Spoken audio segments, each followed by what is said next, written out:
साथियों, आज गांव में कुछ ऐसा हुआ जिसकी किसी ने कल्पना भी नहीं की थी।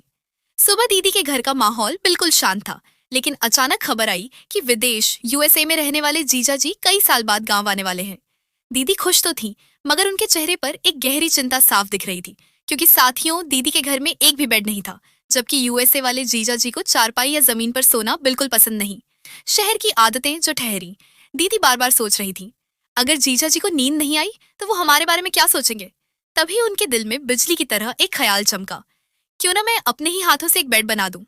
और बस फिर दीदी स्टोर रूम में गई, जहां कार्डबोर्ड के ढेर, अखबार, पुराने कपड़े और गोंद के खाली डिब्बे पड़े थे। दीदी की आंखों में चमक आ गई। आज कुछ नया, कुछ अनोखा बनना ही था। उन्होंने कार्डबोर्ड की मोटी शीटें जमीन पर बिछाई, अखबार की परतें गोंद से चिपकाई और सिर्फ बेड नहीं, एक कहानी, एक सपना, एक इज्जत बनाना शुरू कर दिया। लेकिन साथियों, दीदी सिर्फ बेड नहीं चाहती थी, वो कुछ ऐसा चाहती थी जो जीजा जी को गांव की मिट्टी की महक भी दे और शहर जैसा सुकून भी। तभी दिमाग में एक अनोखा ख्याल आया, क्यों ना एक पक्षी वाला बेड बनाऊं। दीदी ने पुराने कागजों से छोटे छोटे गोले बनाए, किनारों पर पंखों जैसी कटिंग चिपकाई और बेड को ऐसी आकार दिया कि मानो कोई सुंदर पक्षी घर में बैठा हो, सुरक्षा, प्यार और अपनापन लेकर।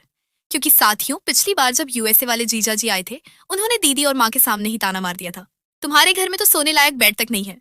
ये सुनकर माँ फूट फूट कर रो पड़ी थी, और दीदी ने उसी दिन फैसला कर लिया था, अब की बार दुनिया का सबसे सुंदर बेड में बनाकर दिखाऊंगी। और आज वही दिन था। 5 घंटों तक बिना पलक झपकाए दीदी काम में लगी रही। पसीना, मेहनत, प्यार, सब मिलकर उस बेड में जान डाल रहे थे।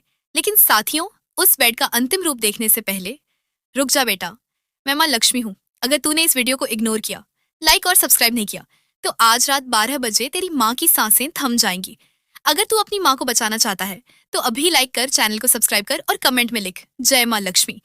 आज मैं तेरे घर धन, सौभाग्य और खुशियां बरसा दूंगी, ये मेरा आशीर्वाद है।